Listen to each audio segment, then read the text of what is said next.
everyone. On today's segment of Tuesdays with Taylor, I am so excited. Actually, I'm rushing beside myself. This is our first ever segment, and I could not think of a better first-time guest to open up a segment, a series, than Mr. Eric Alexander. He is the director of Vision Long Island and the Long Island Main Street Alliance. This is the man you need to know when it comes to economic development and who has a true handle on what is happening with our economic development here in Long Island, Nassau County. Do you service Suffolk County? Yes. And Nassau and Suffolk, so he knows both the counties, which is great. And Eric, I'm just so happy you were able to be here. Just tell us a little bit about why someone in the community would reach out to you. What resources would you be able to provide to someone in the community? Sure. Thank you, Taylor, Assemblywoman, for having me here today. Really honored. A lot of work that folks need to do to come together on a community level. We formed the Main Street Alliance last July, but really to get the main streets that have downtown revitalization programs to work together and help each other as they grow and redevelop their downtown areas. Through this pandemic, our coalition has created a whole other level where there's mutual aid. We're promoting restaurants that are still open in the downtown districts. Wonderful. We're finding resources for each other to things like food, things like personal protective equipment, and also trying to figure out the steps for reopening as far as how to reopen safely. Mm-hmm. We have weekly calls with all our main streets, about 40 different downtowns together. Wow, 40? Yeah, 40 different downtowns around Long Island are collaborating every week. We do have our We're Open Facebook page, so every restaurant in about 50 different downtowns is on the Facebook page that are open. You can figure that out. And what's that Facebook page? Just for that's Long Island Main Street Alliance, We're Open. Okay. And then we also have an email blast that goes out to 25,000 people every day. Wonderful. Right, and you were quoted in our most recent edition. Wonderful. And we get that information out of all the various things you need to know about this coronavirus economic crisis. We focus on the economic side of it. We're not public health professionals, but we do know what's happening on Main Street because our coalition is made up of civics, chambers, local mayors, and downtown advocates, people who care about the small business base. There's a lot of discussion about what's happening on Wall Street. There's a lot of discussion that's happening from the president to the governor to the county execs on down. We're trying to get information from the bottom up, so folks care about what's really happening in communities. Long Island is a community of communities, so folks care deeply about the physical place they live in, and they should. And these independent small businesses need us more than ever. I love that you said that Long Island is a community within communities, because sometimes that can work against us because there's like this separation. But what you guys are doing with the Alliance is bringing everyone together, because that's been the message that we've really pushed for our district is we have to come together. We need to be on one page because there's going to be more power in numbers that way. And I just really appreciate that we do have groups like this and advocates who are concerned about our day-to-day. You know, as great as it is to make sure Wall Street's open, as important as that is, we need to make sure we can get milk. We need to make sure that we have a hardware store to go to. We need to make sure walkability is allowed, because anything can happen. Like, and, we are a community within communities, and I think Long Island does have that challenge of figuring out how our communities can serve what our demographic looks like now. That's right. So I'm gonna ask $1 million question. Okay. All right. So Federal CARES Act, right? Yes. So I believe the town of Hempstead is the only town in the country to receive $133 million from the federal government because of our population of 800,000 plus. We're the only ones who really qualified. Largest township in pretty much the world, I think, at this point. And the county received, I don't want to quote the number, but they also received millions, not as much as the town received. Now, let's just say there's like a $200 million pot. Let's just say that. So I'm going to give that pot to you right now. What would you do with that pot in the 18th Assembly District? How could you revitalize the 18th Assembly District, the hub, where the hub of Nassau County lies? How could you revitalize that with that $200 million? Yeah, that's a big question for a short segment. Take your time. I need you to solve everything wrong with our community right now in 3 sentences. Well, I'll say two things. I'll answer it in 2 ways. One is a very specific thing that can be done and has happened in other communities as far as government dollars being used successfully to reopen our small business base.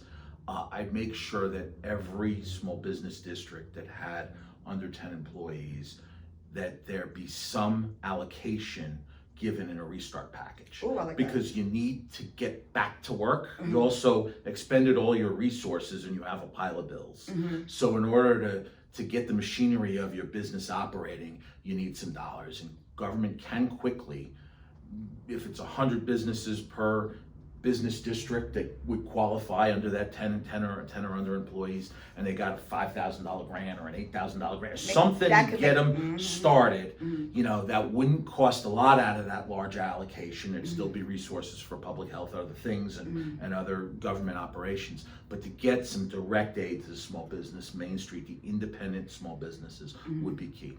The second piece is there really needs to be public participation in these decisions. So therefore, I know we've all gone to virtual, and a lot of communities don't have computers or the time even. They're busy teaching their kids. They don't have time for long, extended public meetings. But there needs to be ways that democracy comes back as well as our economy.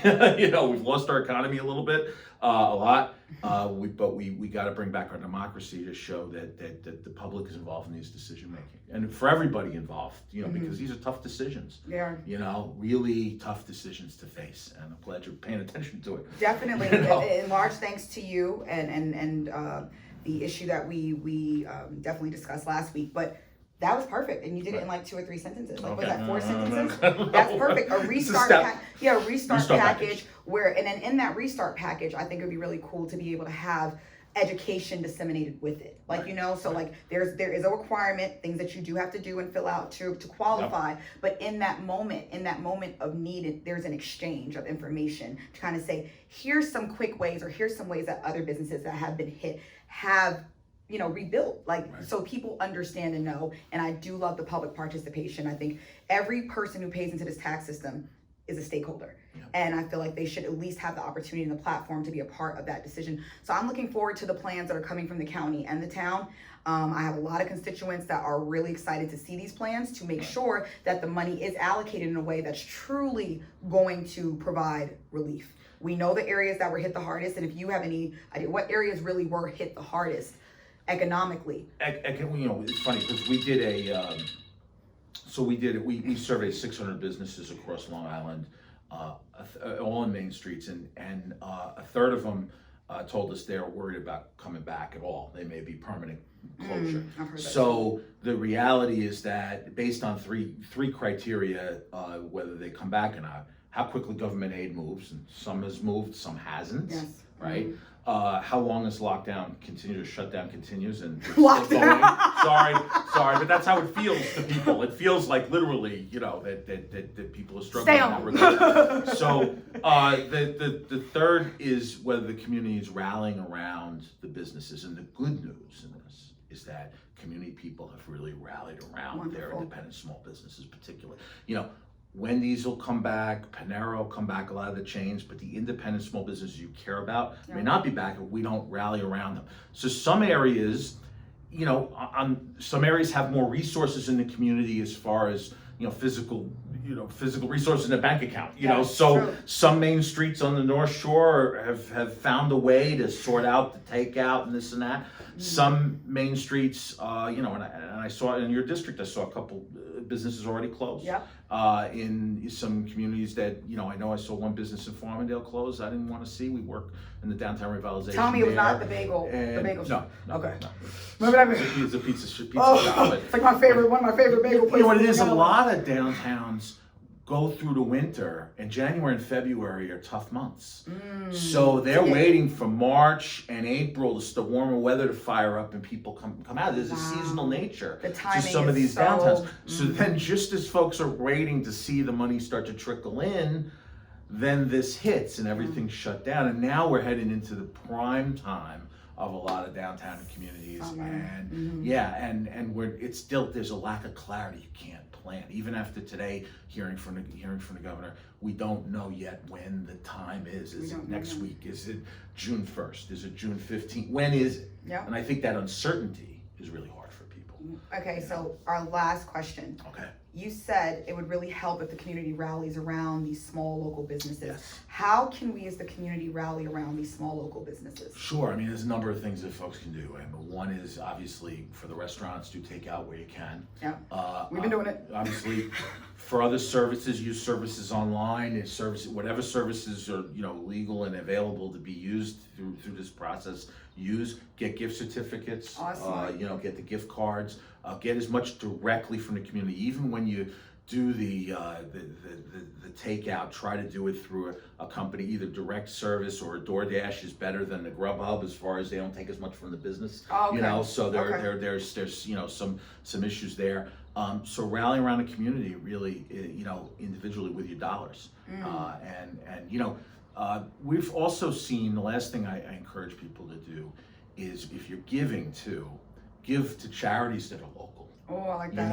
I like that. We've seen a lot of communities helping communities. Some GoFundMe pages. Some, in your district, the Salvation Army is has a local center. Yeah. There are many church-based centers too that are doing wonderful things as far as feeding people. Yeah. There are restaurants feeding the community, so you can give money to the restaurant and they'll feed the community. There's that sorts of thing happening. So all these things are happening in downtowns across Long Island, and certainly a lot of activity in Nassau County and in your district. Wonderful. A lot of good things. Hempstead Chamber and others have done some great work too. I know, So, and no doubt. That's been really incredible. Like we just fed nurses at Nassau University Medical Center supporting our public hospital. Yep. And it may have cost a little bit more, but I definitely went to a local restaurant because we understand that our money needs to stay in our community as much as we can. So stay local.